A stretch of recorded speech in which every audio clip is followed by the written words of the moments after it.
Hey everyone, in this video I will give you a quick explanation what is Ansible. Imagine you have 10 servers and you need to install Nginx on all of them. You SSH into one, install it, configure it, then repeat that 9 more times. Sounds painful, right? That's where Ansible comes in. It automates all of that with one simple command. Alright, so here's what makes Ansible really cool. First, is agentless. That means you don't have to install any extra software on your servers. No daemons, no clients, nothing. You just need SSH access and you're good to go. Second, it uses SSH to communicate, and that's awesome because SSH is already secure, simple, and available pretty much everywhere. You don't have to open weird port or deal with certificates, it just works. Third, all your automation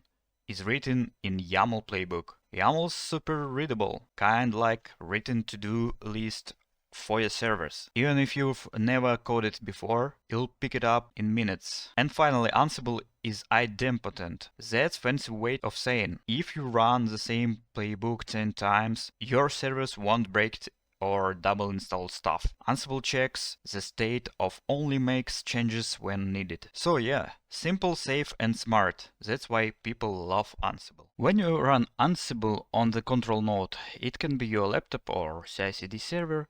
It reads your inventory, which is just a list of group of servers. We'll call them target nodes. Ansible connects to your servers via SSH and executes modules defined in your playbook, module package and systemd. Playbook is a YAML file describing tasks. A task uses a module like Nginx module and systemd module. That's it. Alright, let's see it in action. I've got a simple inventory ini file.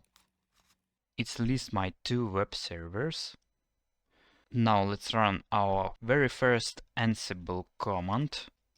This one pings both servers to make sure Ansible can connect. The -m ping means we're using a ping module. It doesn't actually send an ICMP ping. It just checks if Ansible can talk to the server. Let's execute this command. If you see those green pong message, congrats, Ansible is officially talking to your servers. Pretty simple, right? We didn't even write code, just a list of servers and one command. In the next episode, we'll install Ansible on your system and write your first playbook, a YAML file that installs Nginx automatically. That's it. Don't forget to like the video, subscribe, and let's start automation your world with Ansible. Bye bye.